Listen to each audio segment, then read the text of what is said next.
బాగుంది. Power star Pawan కళ్యాణ్కి hat trick. మన హరహర నిర్మల్, నిన్న ఓజీ, నేడు ఉస్తాద్ భగత్ సింగ్ 3 సినిమాలు కూడా చాలా చక్కగా నటించారు. ఫ్యామిలీ ఎంటర్టైన్మెంట్, అన్ని రాజకీయంతో సంబంధం లేకుండా అంటే రాజకీయం కూడా కలుపుకొని సినిమాని ఒక రేంజ్లో చూపించారు.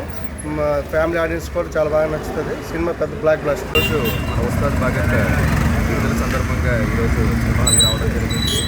ప్రజలకి, మన తెలుగు ప్రజల కంటే ముందుగా ఉగాది కంటే ముందుగా మన పవన్ కళ్యాణ్ గారి ఉత్సాహం చాలా తొందరగా చూసాం. అందులో కాకుండా ఈ సినిమాలోని కంబ్యాక్ ఇచ్చినట్టు, అది కాకుండా రమణ గోకుల్ గారు తొలి ప్రేమ సినిమా పాటల నుంచి ఈ సినిమాకి బాగా హైప్ చేసింది.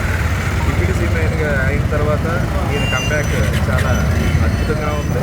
సినిమాలు ఖచ్చితంగా చేయాలి, చేసి ఫ్యూచర్లో ఈయన సీఎం అవ్వాలని మరి కోరుకుంటున్నాను. ఉస్తాద్ భగత్ సింగ్ అంటే పవన్ కళ్యాణ్ గారి మనసులో భావాలు, రాజకీయంగా ఏ విధంగా ఎదగాలి, వేరే పార్టీకి ఏ విధంగా మనం సపోర్ట్ చేసి ప్రజల్ని ఏ విధంగా ఆదుకోవాలి, కష్ట సుఖాలు ఎలాగ పంచుకోవాలి అనేది థీమింగ్తో సినిమా తీశారు.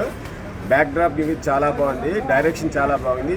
పవన్ కళ్యాణ్ గారి మనసులో ఆలోచన ఏ విధంగా ఉన్నదో, రాబోయే కాలంలో ఏ విధంగా జనాలకి, మిగతా పార్టీలకి ఏ విధంగా ప్రజలకు ఆదుకోవాలి, ఏ సేవ చేయాలి అనే విధంగా ఇటువత్తులతో ఈ సినిమా తీశారు. చాలా చాలా బాగుంది cinema. Next hats off the director and నిర్మాతలు చాలా బాగా చేశారు.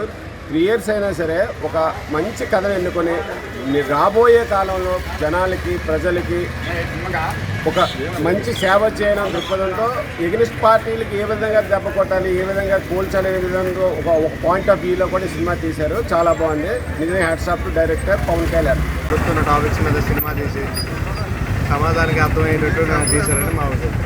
సినిమా అయితే చాలా బాగుంది. ఎక్స్పెక్ట్ చేయలేదు ఇంత హైలైట్గా ఉంటుందని. భారీ కలెక్షన్స్ వస్తాయని ఎక్స్పెక్ట్ చేస్తాం. నడుస్తున్న రాష్ట్ర రాజకీయాలు, దేశ రాజకీయాల పైన స్పష్టంగా ఒక వివరణాత్మకంగా ఉంది. బాగుంది. సందేశాత్మక చిత్రం.